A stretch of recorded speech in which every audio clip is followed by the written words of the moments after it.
Hai sobat, gimana kabar kalian? Semoga disehatkan selalu dan banyak rezekinya, amin. Jangan lupa untuk berlangganan. Dengan Anda berlangganan, Anda menjadi orang pertama di channel ini yang memiliki hak istimewa. Pada kesempatan kali ini, Sabta Novel akan melanjutkan Tales of Herding Gods episode 1346-1350. Untuk melihat video selengkapnya, sahabat bisa kunjungi playlist yang telah Mimin sediakan. Yuk mari, kita berimajinasi bersama dan masuk ke alur ceritanya.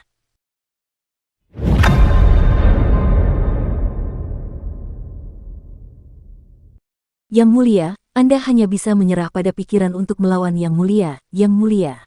Perahu kertas itu perlahan berlayar ke jantung alis Earthbound, di mana roh primordial Earthbound sudah menunggu mereka. Yang Mulia, Anda menambatkan perahu kertas dan mengikatnya dengan hati-hati. Kinmu meliriknya dan merasa agak tidak senang. Apoteker berkata dengan suara rendah, "Ini Yudu, apakah Yang Mulia Surgawi juga sangat berhati-hati?" "Saya tidak takut pencuri mencuri, tetapi saya takut pencuri memikirkannya. Dulu, saya tidak mengikatnya dengan benar dan seseorang mencurinya," kata Yuyu, seorang pemuja surga.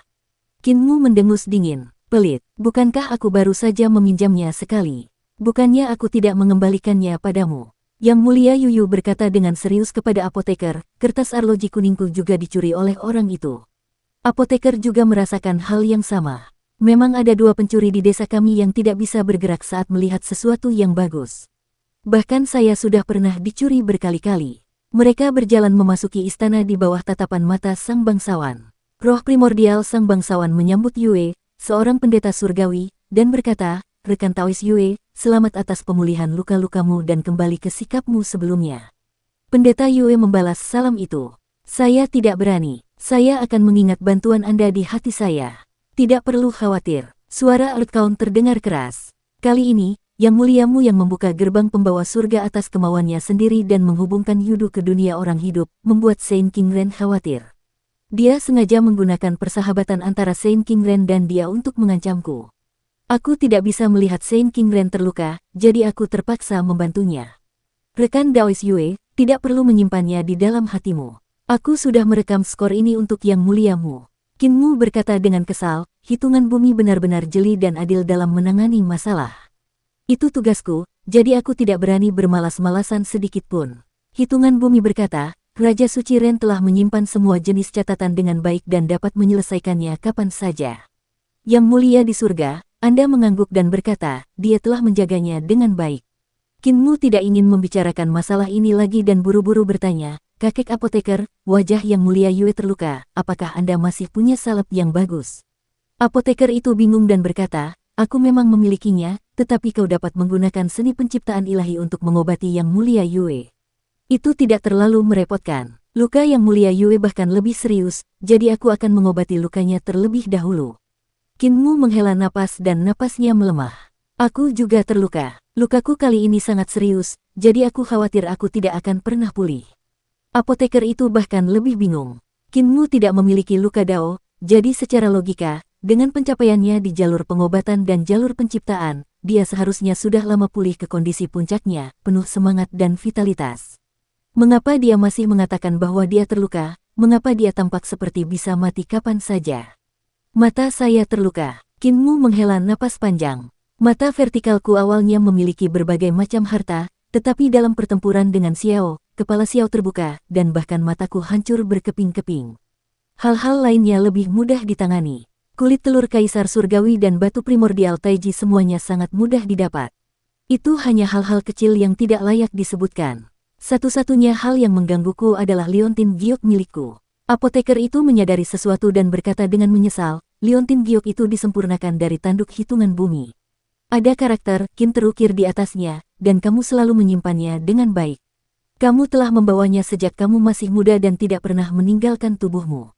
Mata Kinmu memerah, dia terisak, "Aku selalu mengingat kebaikan Earthbound dan tahu bahwa liontin giok ini disempurnakan untukku oleh Earthbound dengan tanduknya.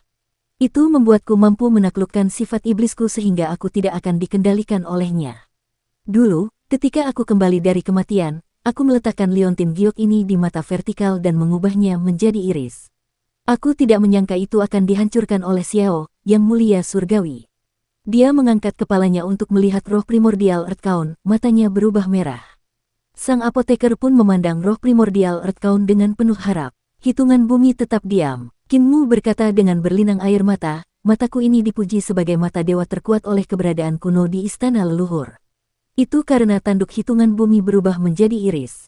Aku tidak menyangka itu akan dilumpuhkan oleh Xiao, yang mulia surgawi, begitu saja. Mulai sekarang, itu akan menjadi mata biasa. Hitungan bumi tetap diam. Kinmu menggertakkan giginya dan berkata, makhluk kuno itu tinggal di hutan hitam besar dan memperbaiki gunung hitam besar setiap hari. Jika ada kesempatan, aku bisa merekomendasikannya. Hitungan bumi tanpa ekspresi dan tiba-tiba berkata, aku akan memberimu sepotong lagi, bagaimana menurutmu? Kinmu menghela napas lega, dan sang apoteker juga menghela napas lega.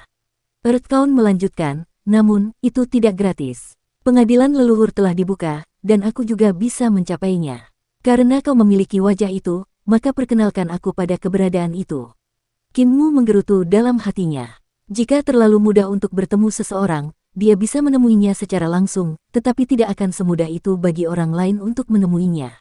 Kalau dia tidak mau bertemu dengan orang itu, walaupun dia berdiri di depan orang itu tidak akan bisa melihatnya. Siapakah yang tahu jika perubahan besar akan bersedia memenuhi hitungan bumi? Baiklah. Ekspresi Kinmu tidak berubah. Kalau begitu, aku akan menyerahkan wajah ini dan memperkenalkannya pada Earthkaun.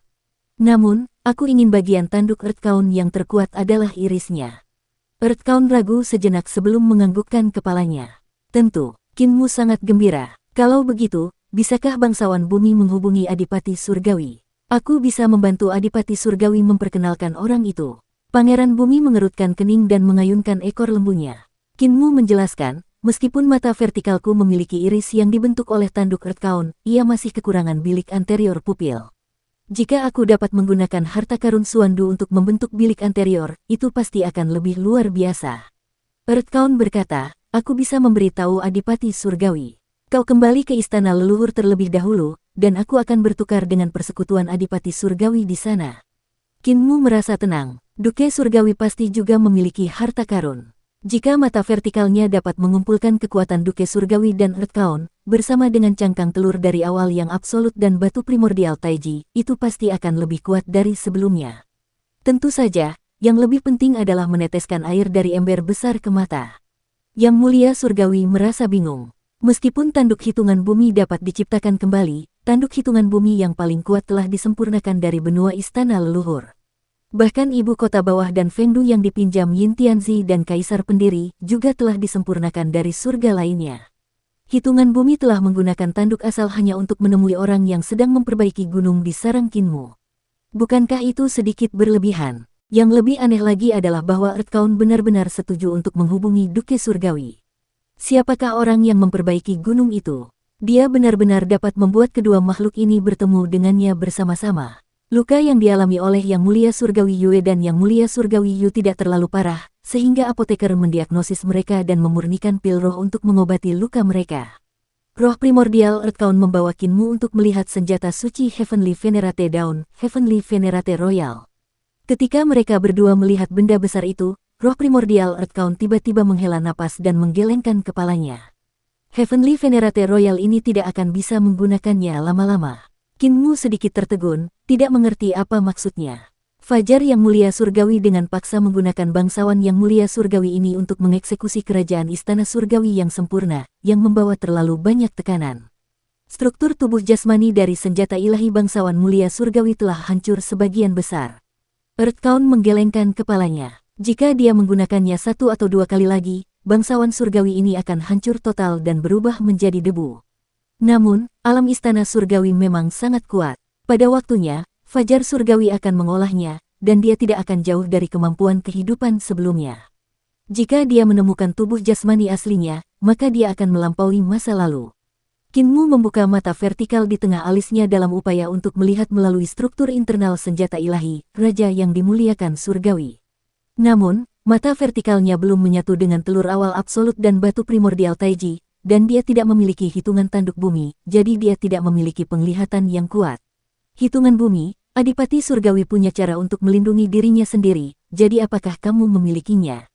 Kinmu menutup mata vertikal di tengah alisnya. Perasaan tidak bisa melihat semuanya benar-benar buruk, jadi dia menenangkan diri. Duke Surgawi bersembunyi di antara 10 orang terhormat Surgawi, jadi kemampuannya tidak terduga sehingga dia dapat menghadapi malapetaka di masa depan dan sepenuhnya lolos dari belenggu para dewa kuno. Bagaimana denganmu, bangsawan bumi? Metode apa yang kamu sembunyikan? Earthcount menoleh ke arahnya seolah tidak mengerti apa maksudnya. Dua tanduk di kepalanya seperti sungai lava yang terbakar api. Kinmu tidak panik sedikit pun saat berhadapan dengan tatapan makhluk agung ini, dia tersenyum. Karena kita sekutu, seharusnya tidak ada beberapa hal yang tidak boleh kita sembunyikan dari sekutu kita, kan? Adipati Surgawi memiliki metodenya sendiri dan melompat keluar dari belenggunya. Sebagai Master of Yudu dan eksistensi yang setara dengan Adipati Surgawi, Earthcount seharusnya tidak memiliki metodenya sendiri, kan?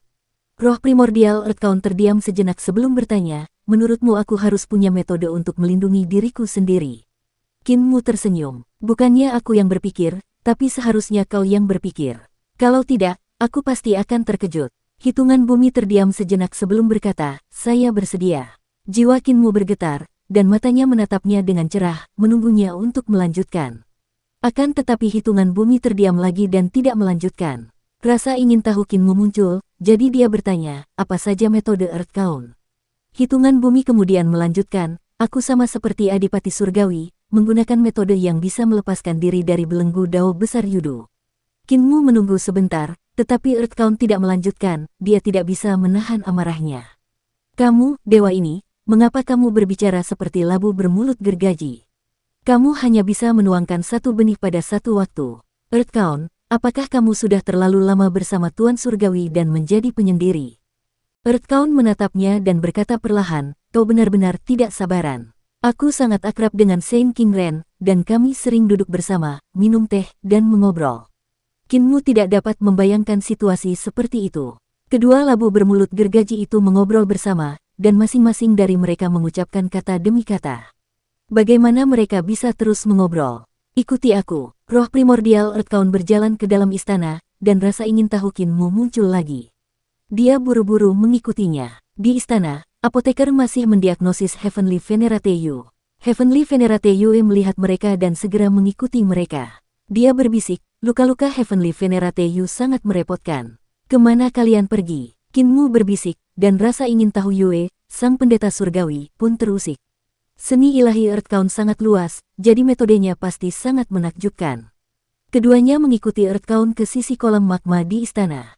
Roh primordial Earthcount berjalan ke kolam magma, dan mereka berdua mengikutinya masuk. Magma itu tidak panas, dan tidak tampak seperti magma. Sebaliknya, magma itu tampak seperti cairan aneh. Kinmu kebingungan. Earthcount adalah makhluk suci yang sangat unik. Dia tidak memiliki tubuh jasmani dalam pengertian tradisional. Tubuhnya terdiri dari dunia mati yang tak terhitung jumlahnya dan tidak memiliki kekuatan hidup. Bagi orang yang berbadan jasmani, sangat sulit untuk memahami tubuh hidup semacam ini, namun hitungan bumi masih ada. Faktanya, hal yang sama juga terjadi pada Heavenly Duke. Tubuh Adipati Surgawi terbentuk dari matahari dan sinar yang tak terhitung jumlahnya, jadi ia tidak memiliki tubuh jasmani dalam pengertian tradisional. Di antara para dewa kuno Dao Sheng, kedua dewa ini adalah yang paling unik. Para dewa kuno Dao Sheng lainnya, seperti Permaisuri Tian Yin dan para suster permaisuri, semuanya memiliki tubuh jasmani. Kinmu telah mempelajari tubuh jasmani Permaisuri Tian Yin dan para suster permaisuri dengan sangat mendalam dan menyeluruh. Mereka berjalan melewati magma yang tak berujung dan sampai ke tubuh Earthcount. Ruang itu tiba-tiba menjadi kosong. Meskipun masih gelap gulita, mereka bisa melihat cahaya di mana-mana. Namun, jumlah mereka terlalu banyak. Kinmu membuka mata vertikal di tengah alisnya dan melihat ke atas. Pemandangan yang dilihatnya membuatnya merasa aneh. Cahaya yang dilihatnya adalah makhluk hidup yang tak terhitung jumlahnya yang dikelilingi oleh api karma. Jumlah mereka begitu banyak sehingga jumlahnya tak terhitung lebih banyak daripada bintang-bintang di langit. Tempat-tempat di mana cahaya itu berada adalah dunia-dunia. Ada dunia-dunia yang tak terhitung jumlahnya. Sudah ada banyak dunia di dunia Yuan, tetapi dibandingkan dengan dunia yang dilihatnya sekarang, itu hanya setetes air di lautan. Yang lebih aneh lagi adalah bahwa api karma makhluk hidup di dunia ini tidak stabil. Gumpalan api karma terbang keluar dari tubuh mereka dan terbang ke dalam kegelapan. Dalam kegelapan, api karma itu berkumpul dan membentuk aliran api karma. Aliran api karma itu bagaikan jaring laba-laba yang menyatu dalam kegelapan. Ia terus menyatu hingga sampai ke pusat tubuh Earth Count. Api karma di sana sangat pekat, bahkan penglihatan Qin Mu tidak dapat melihatnya. Api karma di sana berbentuk seperti bola api besar, tetapi juga seperti telur bundar yang terbuat dari api karma. Itu adalah telur api karma yang memelihara kehidupan. Penghormatan surgawi Yue mengamati ruang di tubuh Earth Count dan tatapannya tertuju pada tempat berkumpulnya api karma. Dia tidak dapat menahan diri untuk berseru kaget. Hitungan bumi bertanya, apakah rekan Daois Yue sudah melihatnya? Penghormatan surgawi Yue menunjukkan ekspresi bingung. Saya melihat beberapa petunjuk. Anda menyerap api karma semua kehidupan untuk memelihara sesuatu. Namun, saya tidak melihat tanda-tanda kehidupan di dalam telur api karma itu. Qin Mu juga melihat ke sana. Penglihatannya saat ini tidak dapat melihat menembus telur api karma, jadi penglihatannya jauh lebih rendah daripada penglihatan Yue yang mulia. Namun, dia masih dapat melihat sesuatu yang salah. Earth Count telah memadatkan semua api karma kehidupan, dan semua makhluk hidup telah melakukan terlalu banyak kesalahan. Api karma membakar jiwa, dan Earth Count mengambil kesalahan semua makhluk hidup. Dia membuat api karma tidak membakar jiwa semua makhluk hidup, tetapi membakarnya di dalam tubuhnya sendiri. Inilah bagian yang aneh. Tubuh Earth Count adalah Yudu, tetapi pada saat ini, tubuh asli Earth Count hanya tersisa cangkang luar, dan bagian dalamnya kosong. Dengan kata lain, Earth Count hanya memiliki lapisan luar benua sebagai kulitnya, dan tubuh asli Earth Count di dalamnya telah menghilang tanpa jejak. Yang tersisa hanyalah bola telur api karma ini. Saya tidak memiliki tubuh yang sebenarnya. Hitungan bumi berkata, aku menggunakan api karma semua makhluk hidup untuk menempa tubuh sejati untukku, jika aku melepaskan diri dari identitas dewa kuno di masa depan dan menjadi bentuk kehidupan yang mandiri.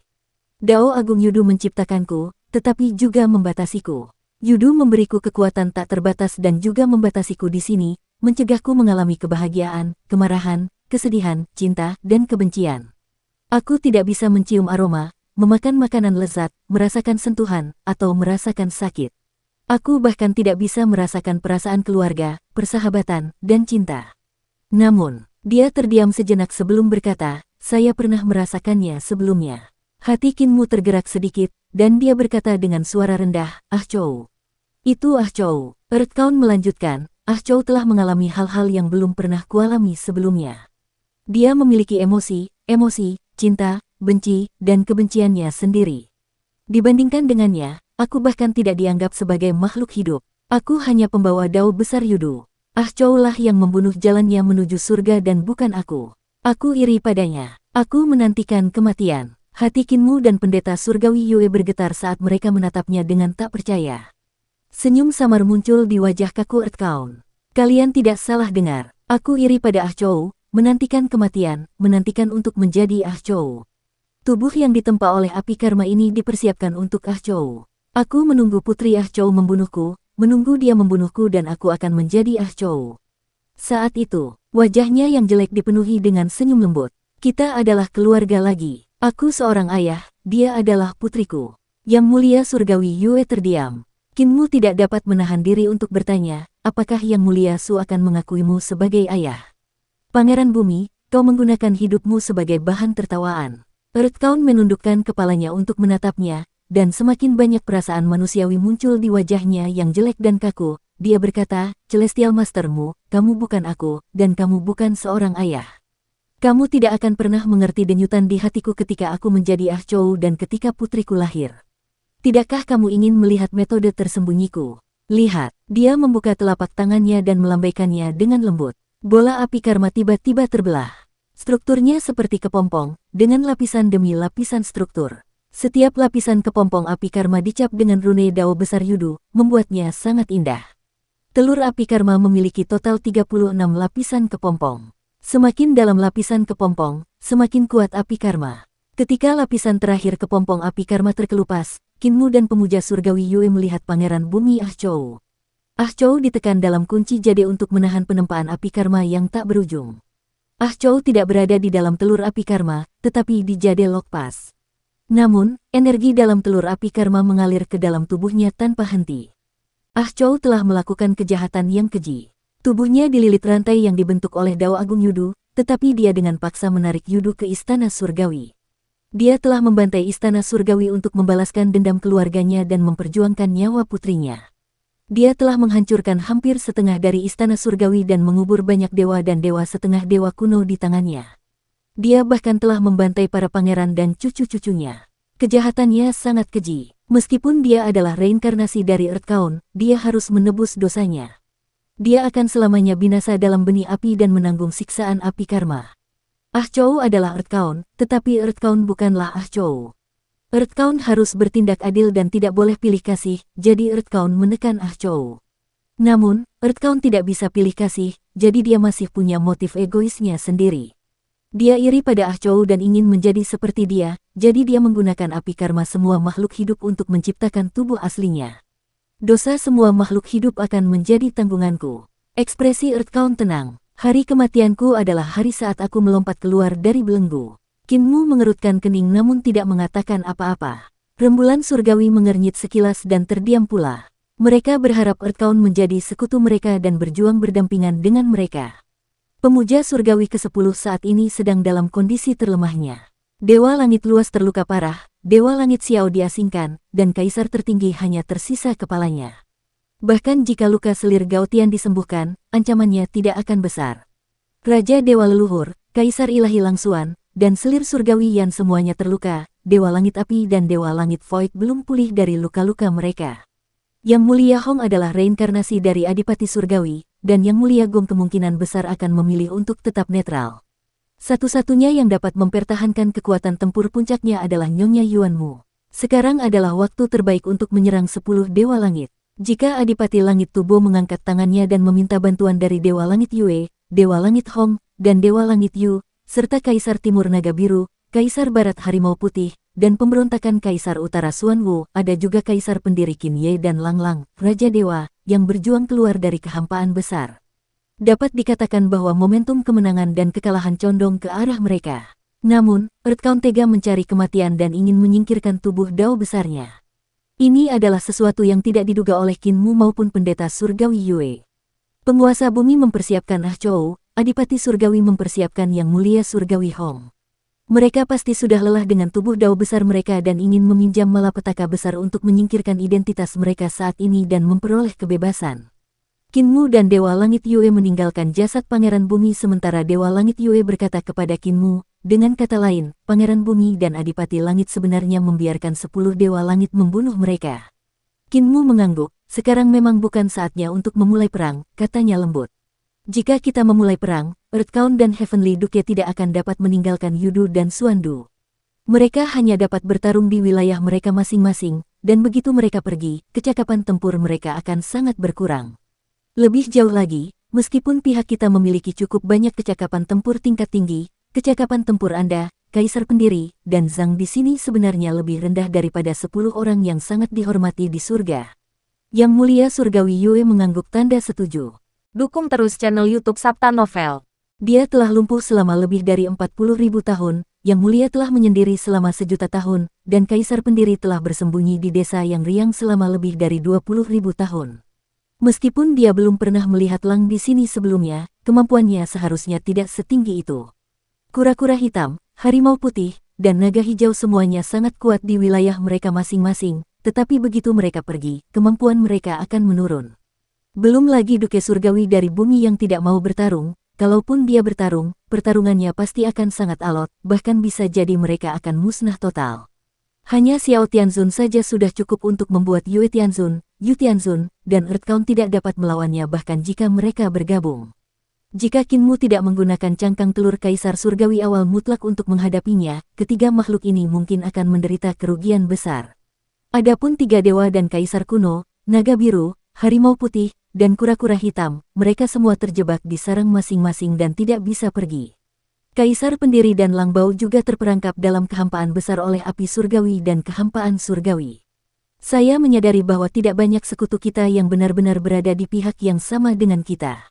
Kemauan Kinmu sedikit tertekan, alasan mengapa Naga Biru, Harimau Putih, dan kura-kura hitam bersekutu dengan kita sebenarnya adalah untuk status dewa kuno mereka dan untuk mendapatkan kembali kekuasaan mereka, katanya dengan suara rendah. Duke Surgawi dan Pangeran Bumi bersekutu dengan kita untuk meminjam kekuatan kita untuk melindungi reinkarnasi mereka sehingga mereka memiliki kesempatan untuk melompat keluar dari belenggu Dao besar. Dia berkata dengan getir, Langzi melakukan ini demi masa depan Sang Pencipta. Jika kita membiarkannya menghadapi bahaya pemusnahan Sang Pencipta, atau jika Yang Mulia Surgawi ke-10 memberinya kondisi yang menguntungkan, dia tidak akan ragu untuk bergabung dengan musuh. Yang Mulia Surgawi Hong tidak akan membantu kita. Hubungan antara Yang Mulia Surgawi Gong dan aku hanyalah pertukaran kepentingan. Ketika aku tidak dapat memberinya keuntungan, dia akan berdiri di pihak kepentingan yang lebih besar. Bahkan tidak perlu lagi menyebut Nyonya Yuanmu. Apa yang ingin mereka kejar berbeda dari apa yang ingin kita kejar. Pendeta Yue berhenti dan tersenyum. Namun, kita sudah memiliki kekuatan untuk bergulat dengan 10 pendeta, bukan? Kinmu tersenyum dan berhenti juga. Benar sekali. Dibandingkan dengan malapetaka perdamaian abadi saat itu, rasa putus asa dan ketidakberdayaan yang mendalam itu jauh lebih baik sekarang. Mereka berdua melangkah lagi dan keluar dari istana Earthbound. Kinmu berkata, tidak banyak dewa kuno di antara sekutu kita yang bisa kita andalkan. Mereka bisa menyeret kita ke bawah kapan saja, jadi kita harus memiliki kekuatan kita sendiri. Yue, yang terbaik bagimu dan dirimu adalah melakukan perjalanan ke Eternal Peace untuk mempelajari hasil reformasi Eternal Peace. Bahkan jika kita tidak bisa menghancurkan jembatan ilahi, kita masih bisa memiliki lebih banyak seni ilahi. Penghormatan surgawi Yue ragu sejenak sebelum mengangguk setuju. Sekarang karena tidak ada tuan di dunia asal, para penghormatan surgawi lainnya pasti akan memanfaatkan situasi ini dan masuk. Saya khawatir itu akan sangat merugikan perdamaian abadi. Kinmu berkata dengan acuh tak acuh, karena kita memiliki kekuatan untuk bergulat dengan pemuja surgawi ke-10, mengapa tidak menggunakannya? Karena tidak ada master di dunia asal, sudah waktunya bagi kita untuk menunjukkan kekuatan kita. Hati Yang Mulia Yue bergetar hebat, dan dia bertanya, apa maksudmu? Kita harus menggunakan kekuatan kita. Kinmu sangat bersemangat dan bersemangat. Duke Surgawi, Pangeran Bumi, Kura-Kura Hitam, Harimau Putih, Naga Biru, Yang Mulia Surgawi, dan Yue, kalian semua akan pergi ke dunia asal dan memotong tanah untuk menjadi raja. Kita tidak berani berselisih sepenuhnya dengan Yang Mulia Surgawi ke-10, jadi apakah Yang Mulia Surgawi ke-10 berani berselisih sepenuhnya dengan kita? Dia mengepalkan telapak tangannya erat-erat, dan matanya berbinar. Era para adipati dunia asal yang bersaing untuk mendapatkan kekuasaan akan segera tiba. Di dunia Yuan, bahkan Xiao Tianquan dari kamp penyelidik ilahi pengadilan surgawi, pasukan gagak emas penguasa bintang matahari agung, dan klan ilahi mata surgawi klan ilahi telinga surgawi mencari di seluruh dunia Yuan. Mereka hampir membalikkan langit. Bahkan ada Yin Tianzi yang mendengar tentang perubahan di alam Yuan dan bergegas dari kehampaan besar di bawah perintah dari Dewa Surgawi Hao. Banyak hantu dan dewa muncul di langit dan terbang melintasi langit dengan buku kehidupan dan kematian di tangan. Cahaya emas dari kitab kehidupan dan kematian bersinar dan menerangi seluruh dunia. Berbagai surga di dunia asal sangat terganggu, tetapi mereka tidak berani marah atau berbicara. Pengadilan surgawi tidak menangkap pencuri itu, tetapi mereka menjarah banyak kekayaan. Dunia asal dipenuhi dengan arus bawah. Ada desas-desus di mana-mana bahwa kayu asal menghilang dan artefak suci, Grandmaster Surgawi Kerajaan, menghilang karena sesuatu yang buruk terjadi pada Grandmaster Surgawi Xiao. Sekarang karena dunia asal tidak memiliki pemilik, pengadilan surgawi mengirim begitu banyak orang suci untuk mencari keberadaan Grandmaster Surgawi Xiao. Ada pula rumor yang menyebutkan bahwa para Master Langit mengincar dunia Yuan dengan penuh nafsu dan ingin memanfaatkan hilangnya Master Langit Xiao untuk mengambil bagian. Meski itu hanya rumor, tetapi kebenarannya sangat tinggi. Pada hari ini, bagian barat dunia Yuan tiba-tiba menjadi sangat terang. Garis-garis cahaya putih salju turun dari langit seperti komet yang menabrak tanah, menabrak bumi barat. Istana-istana tempat cahaya jatuh tumbuh pesat di bawah cahaya. Itu adalah logam suci yang tumbuh dengan sendirinya. Tak lama kemudian, banyak aula besar di istana Dewa Besi Emas muncul entah dari mana. Di langit, banyak dewi dari ras surgawi Harimau Putih turun dari langit bersama dengan cahaya emas, mendarat di atas kota Dewa Besi Emas di bumi barat. Di dunia Yuan, banyak kapal yang berlayar. Banyak prajurit dan jenderal surgawi memandang ke arah bumi barat dan mencibir. Dan Feng Lai menahan pasukan gagak emas dan menatap bumi barat. Dia mencibir, Kaisar Barat Harimau Putih ingin memanfaatkan fakta bahwa dunia Yuan tidak memiliki tuan untuk ikut campur. Dia terlalu menganggap dirinya tinggi. Pada saat ini, langit bumi barat menjadi lebih cerah. Sebuah proyeksi seorang permaisuri yang mengenakan helm emas turun dan memasuki kota Dewa Besi Emas. Ketika proyeksi permaisuri mendarat, seluruh logam bumi barat berdenting. Senjata-senjata suci para dewa yang tak terhitung jumlahnya beresonansi secara otomatis dan bergetar tanpa henti. Seolah-olah mereka akan terbang keluar dari tangan mereka dan menyembah proyeksi permaisuri. Para makhluk surgawi dari dunia Yuan dengan cepat menekan senjata-senjata suci mereka. Dan Feng Lei segera terbang dan bersiap untuk memberitahu Raja Dewa Leluhur. Putra surga Yin juga berpikir untuk memerintahkan seseorang untuk pergi ke kekosongan besar untuk memberitahu Yang Mulia Surgawi Haotian. Tiba-tiba, daratan es bumi utara ditutupi oleh awan-awan gelap. 5 baut petir saling bersilangan dan baut petir yang tak terhitung jumlahnya berkumpul di dalam 5 awan. Setiap awan petir memiliki keliling puluhan ribu mil. Mereka bersiul dan berputar, dan petir itu sangat padat. Petir dari awan badai menyambar ke bawah. Petir itu menerangi kegelapan, dan sungai air yang dahsyat jatuh dari awan. Satu demi satu, para dewa ras Xuanwu memanfaatkan air dan petir itu untuk turun dari langit. Orang-orang ras Xuanwu ini pandai membangun. Satu persatu, aula-aula besar dan istana-istana suci berdiri dari tanah, mengubah tempat itu menjadi istana es dan salju. Langit dan air mengelilinginya, dan itu sangat spektakuler. Proyeksi lain dari 2 kaisar Xuanwu turun dari langit, 1 kura-kura dan 1 ular, menekan tanah. Yin Tianzi mengerutkan kening dalam-dalam, dia berkata dengan suara rendah, proyeksi 2 kaisar Xuanwu turun ke dunia Yuan. Aneh sekali, kedua orang tua ini sama-sama rubah tua yang licik, dan mereka sangat pengecut. Bersembunyi di langit Arktik adalah satu hal, tetapi mengapa mereka begitu berani sekarang? Mereka bahkan berani melangkah ke perairan berlumpur dunia Yuan. Penglihatan Yin Tianzi jauh lebih baik daripada Dan Feng. Dan Feng tidak dapat melihat rahasia di balik ini, tetapi Yin Tianzi segera menyadari inti masalahnya. Bukan karena kedua raja kura-kura hitam itu menjadi lebih berani, tetapi ada seseorang yang mendukung mereka. Mungkinkah Adipati Surgawi dan Pangeran Bumi mendukung keempat raja itu, menyebabkan mereka memiliki fantasi yang tidak realistis? Tepat saat Yin Tianzi memikirkan hal ini, awan ungu tiba-tiba memenuhi langit di timur. Naga-naga ilahi terbang dan bergerak melalui awan-awan ungu. Sebuah gunung harta karun luminous berskala besar turun dari langit dan jatuh ke laut timur, membentuk sebuah pulau dengan keliling lebih dari 1000 mil. Setelah itu, proyeksi Kaisar Timur Naga Biru turun dari langit dan duduk di gunung harta karun luminous. Dia menutup matanya dan tidur nyenyak. Ekspresi Yin Tianzi sedikit berubah saat dia melihat ke arah selatan. Baru saat itulah dia ingat bahwa Kaisar Burung Vermilion Selatan sudah mati. Mustahil baginya untuk turun. Meskipun ketiga kaisar muncul, lengan mereka tidak dapat melampaui paha mereka, pikirnya dalam hati.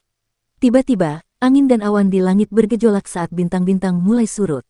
Yin Tianzi mengangkat kepalanya dan menunjukkan ekspresi terkejut. Dia melihat cahaya putih yang tak berujung melonjak keluar dari peta langit yang menyelimuti dunia asal. Cahaya itu menyebar seperti janggut putih dan menjadi semakin rendah, semakin besar dan terang.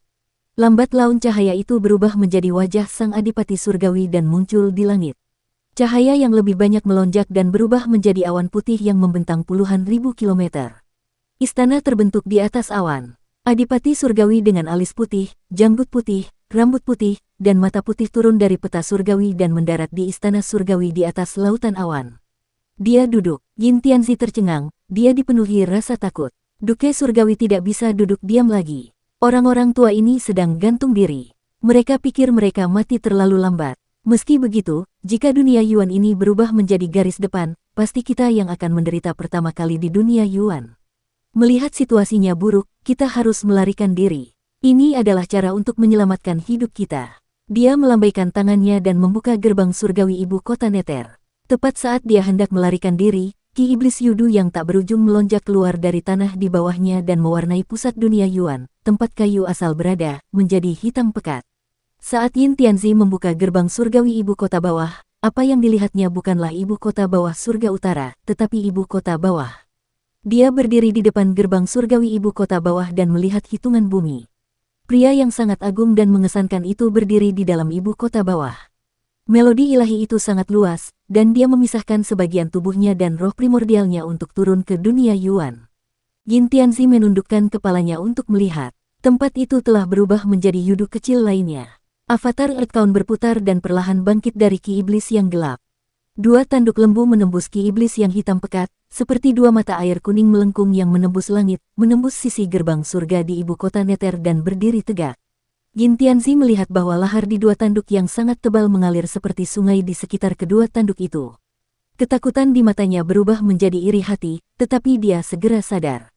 Pak Tua Earthbound juga ada di sini. Dia ingin mati, dia ingin kita mati dulu. Yin Tianzi segera menyingkirkan gerbang surga dari ibu kota Nether dan terbang menuju jembatan transfer energi spiritual terdekat. Sekarang setelah Earthbound telah memotong jalan kembali ke ibu kota Nether, cara terbaik adalah kembali ke surga dari jembatan transfer energi spiritual. Saat terbang, dia melewati bayangan yang ditinggalkan oleh Adipati Surgawi dan tiba-tiba melihat seorang wanita dikelilingi cahaya ilahi yang muncul perlahan dari Laut Yin. Permaisuri Tian Yin. Yin Tianzi menggigil dan buru-buru berbalik. Permaisuri Yin membencinya sampai ke tulang. Sekarang permaisuri ini telah menguasai kemampuan ilahinya dan menjadi dewa kuno yang telah melompat keluar dari belenggu Dao besar. Kekuatannya mencengangkan. Yin Tianzi benar-benar tidak ingin bertemu dengannya. Permaisuri Yin juga sudah kabur. Pasti ada dalang yang mengendalikan situasi dari bayangan. Yin Tianzi terbang dengan cepat. Pada saat ini, dia melihat reruntuhan hutan persik 10.000 mil. Di reruntuhan itu, ada seorang wanita anggun dengan 2 jari memegang bunga persik. Dia membungkuk dan memasukkan dirinya ke dalam tanah. Ada juga seorang pemuda di samping wanita itu. Dia tinggi dan memiliki sikap yang luar biasa. Dia membungkuk dan meniup bunga persik itu. Seketika, tunas-tunas pohon persik yang tak terhitung jumlahnya tumbuh dari tanah dengan liar. Tunas-tunas yang lembut itu menyebar ke segala arah seperti wabah. Tak lama kemudian, tunas-tunas itu menutupi reruntuhan 10.000 mil. Pemuda itu menggunakan kemampuan ilahi penciptaan dan pohon persik tumbuh dengan cepat. Tak lama kemudian, pohon persik itu tumbuh dan berbunga, menghasilkan buah. Wanita itu melemparkan gukin lain dan jatuh ke tanah, berubah menjadi istana. Pria muda dan wanita itu saling memandang dan tersenyum, lalu masuk. Guru langitmu dan guru langit Yue. Yin Tianzi tersentak, melarikan diri adalah hal yang wajar bagi Celestial Master Yue, tetapi mengapa dia berani kembali? Dan kapan Celestial Master-mu berhubungan dengan Celestial Master Yue? Ketika dia memikirkan hal ini, dia melihat pemuda jangkung itu berjalan keluar dari istana lagi. Dia memegang busur dewa di tangannya dan melihat sekeliling. Tatapannya tiba-tiba tertuju pada Yin Tianzi, yang berada di langit, dan dia segera membengkokkan busur itu. Yin Tianzi buru-buru lari, namun pemuda jangkung itu tidak dapat menemukan jejaknya, jadi dia hanya bisa menyimpan busur dewa. Wanita itu berjalan keluar istana dan bertanya, "Mengapa Yang Mulia Surgawimu menarik busur itu?" "Sepertinya aku melihat bunga sepatu dinasti Yin." Pemuda itu adalah Qinmu dan menunjukkan ekspresi menyesal. "Sayang sekali penglihatanku belum pulih ke kondisi puncaknya dan aku hampir tidak bisa melihatnya sebelum dia lari." "Dia berlari sangat cepat. Jika Yin Tianzi tidak berlari cepat, dia pasti sudah terbunuh sejak lama," kata pendeta surgawi Yue sambil tersenyum. Qinmu mengangguk setuju dan bertanya, "Yang Mulia Surgawi, apakah Anda masih belum mengirim klonnya untuk turun?" Pendeta Yue berkata, "Jangan terburu-buru, dia sangat pemalu. Setelah beberapa waktu, dia akan turun secara diam-diam." Mereka berdua kembali ke istana, dan Qinmu berkata, "Aku ingin tahu apakah Kaisar Pendiri dan Raja Lang yang saleh di sini juga akan menurunkan klon mereka. Yang kita butuhkan sekarang adalah mereka." Saat dia berbicara, cahaya pedang tiba-tiba menusuk dari kehampaan. Cahaya pedang itu adalah pedang yang riang, dan ia mengeksekusi 34 gerakan pedang secara berurutan tidak jauh dari hutan persik. Qinmu merasakan sesuatu dan mengangkat kepalanya untuk melihat cahaya pedang yang menerangi dunia asal. Kaisar Pendiri tidak turun dengan tubuh aslinya tetapi telah menggunakan pedang riang untuk turun ke dunia asal. Pedang yang riang ini telah mengukir 34 langit di langit tidak jauh dari hutan persik. Dalam cahaya pedang, langit tampak dan sungguh tak tertandingi spektakulernya. Pada saat itu, langit terbelah dan satu persatu pencipta terbang keluar. Mereka tiba di sisi 34 surga yang ditinggalkan oleh Kaisar Pendiri dan para pencipta agung memvisualisasikannya. Makhluk hidup di dunia asal langsung melihat proses penciptaan surga oleh Sang Pencipta. Banyak orang menatap tanda-tanda pedang di 34 surga dengan linglung, dan tanda-tanda itu perlahan-lahan menjadi kenyataan. Pada saat yang sama, kesadaran ilahi yang luas dan mendalam terbang dari kehampaan, mempercepat pembentukan 34 surga. Itu adalah kesadaran ilahi dari Dewa Raja Lang. Mereka datang ke sini melalui jembatan Void. Hati Qinmu sedikit tergerak saat ia menatap Yue, Sang Dewa Langit. Pembentukan jembatan Void dapat dikatakan memiliki hubungan yang erat dengan Yue, Sang Dewa Langit. 3 rumah di ujung jembatan berasal dari tangan Yue, Sang Dewa Langit, dan terhubung dengan tanah-tanah berbahaya di alam semesta. Keduanya melihat sekeliling sejenak. Meskipun Kaisar Pendiri dan Dewa Raja Langbao memiliki kultivasi yang lebih rendah daripada yang dimiliki oleh 10 orang suci surgawi, seni ilahi yang dapat menciptakan kembali surga juga merupakan sesuatu yang tidak dapat dicapai oleh 10 orang suci surgawi. Itu sudah cukup untuk bertindak sebagai pencegah.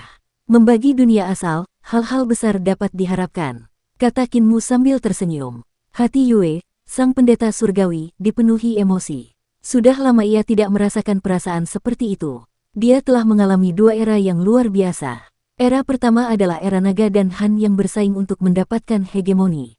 Ada terlalu banyak pahlawan dan pahlawan di era itu, dan ada terlalu banyak orang dan perbuatan yang tak terlupakan. Pada saat itu, dia membantu Yun Tianzun dan membangun istana surgawi dinasti Han surgawi dengan tangannya sendiri.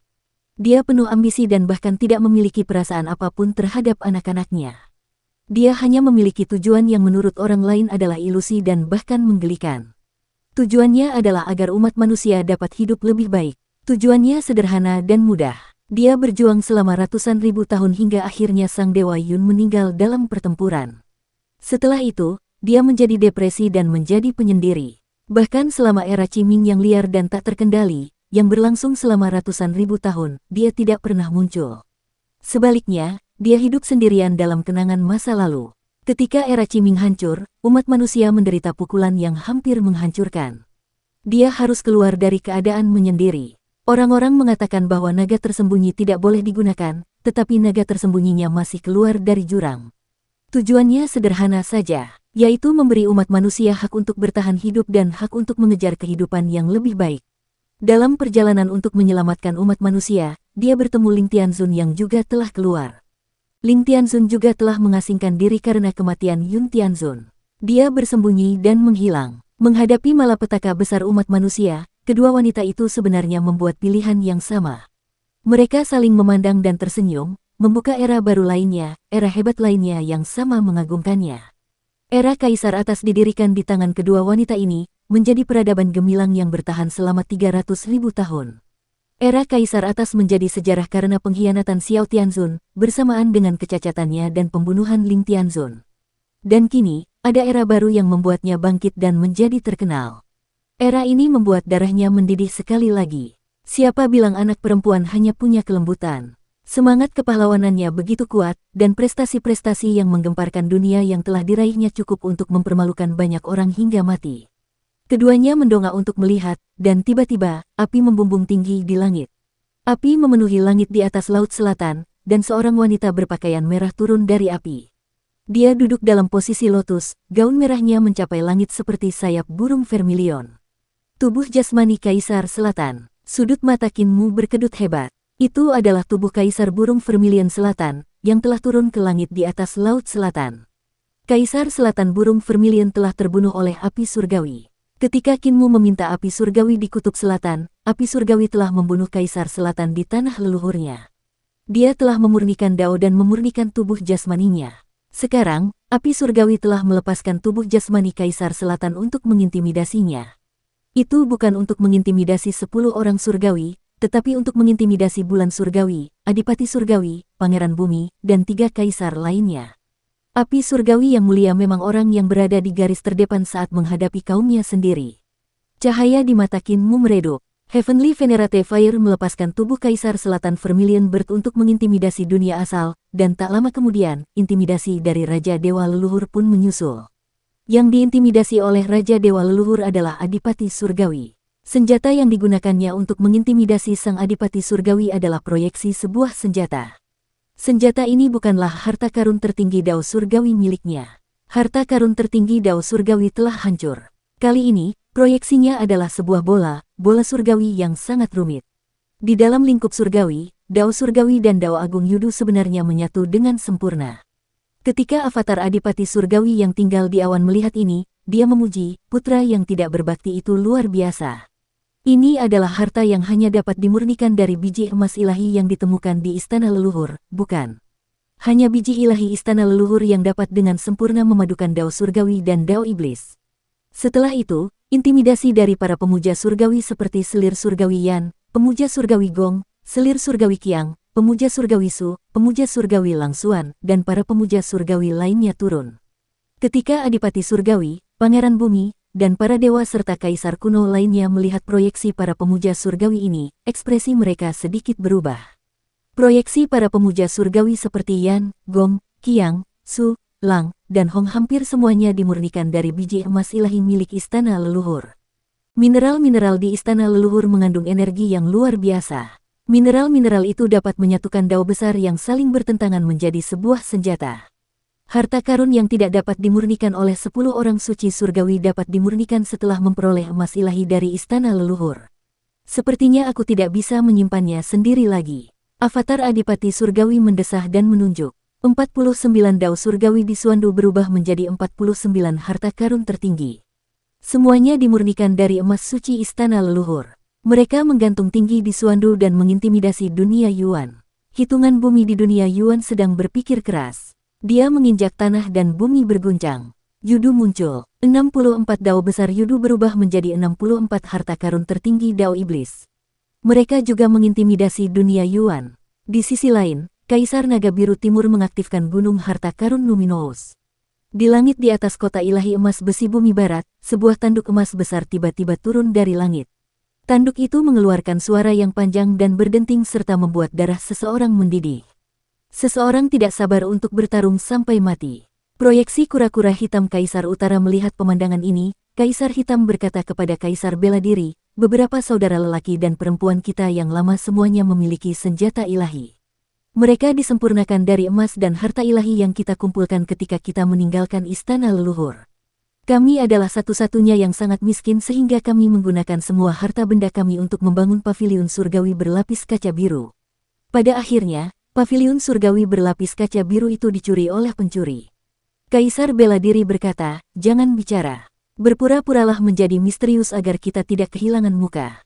Kaisar Xuan tidak berbicara lagi. Setelah beberapa saat, dia tidak dapat menahan diri untuk berkata, Permaisuri Tianyin dan Yang Mulia Yue tidak memiliki harta pelindung dunia. Kami tidak akan kehilangan muka. Sebelum dia sempat menyelesaikan kata-katanya, Permaisuri Tianyin mengeluarkan sebuah harta karun. Itu adalah corong untuk semua makhluk hidup. Itu juga harta karun yang dimurnikan dari emas suci yang telah diambil dari istana leluhur. Kaisar Xuan ragu-ragu sejenak dan berkata, Yang Mulia Yue tidak memiliki harta apapun. Di hutan persik, bulan yang mulia di surga memetik senar sitar. Seketika, pedang-pedang transparan yang tak terhitung jumlahnya muncul di langit di atas hutan persik. Itu adalah bagian-bagian ruang yang berputar perlahan. Kaisar Xuan berpikir sejenak sebelum berkata kepada Kaisar Bela Diri, Mu yang sangat terhormat jauh lebih miskin daripada kita. Lagi pula, dia masih muda dan memiliki terlalu sedikit akumulasi. Kaisar Bela Diri menahan keinginan untuk memukulinya di depan orang lain dan berkata dengan dingin, diam. Saat dia berbicara, kemampuan ilahi Pangeran Yuming tiba-tiba berubah menjadi sungai surgawi dan menginjaknya untuk datang ke sini. Dia membungkuk dan berkata, Ayah, Yang Mulia, Kaisar Yanxiu telah memerintahkan saya untuk mengirim setumpuk emas ilahi dari istana leluhur. Dia berkata bahwa Yang Muliamu telah memperoleh banyak mineral emas ilahi di istana leluhur dan memiliki beberapa kelebihan. Tolong perbaiki beberapa harta untuk pertahanan diri.